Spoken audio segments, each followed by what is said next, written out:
Quero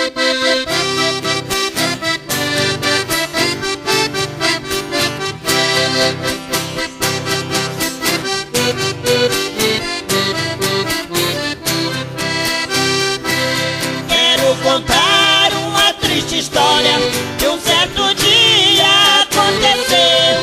O inimigo das nossas almas quer destruir com os filhos de Deus. Em uma casa morava um casal, sempre viviam em união, mas o diabo com as suas astúcias tentou fazer a separação.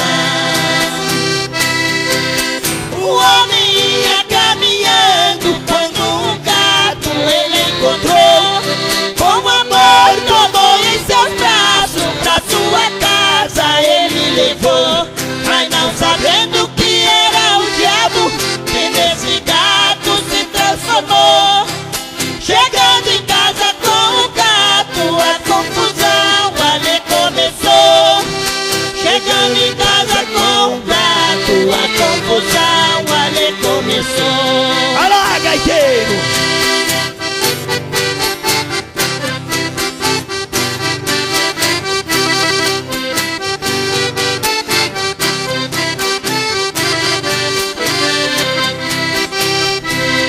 Esse é o motivo da desunião.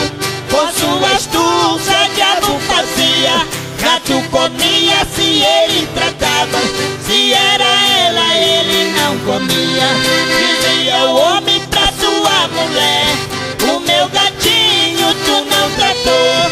Fica mirado com a sua esposa, a sua casa abandonou.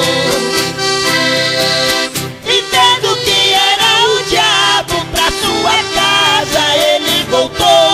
Pra tua esposa pediu perdão, com muito amor ela perdoou.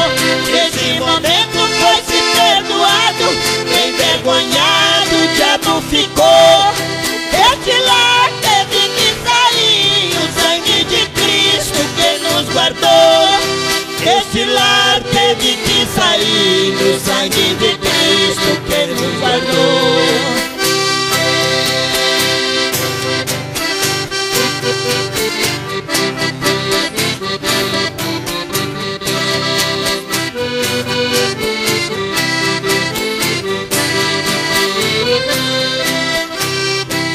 Tome cuidado, queridos irmãos, o inimigo anda por aí.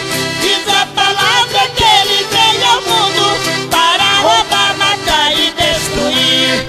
Diz também a palavra de Deus, ele transforma em anjo de luz.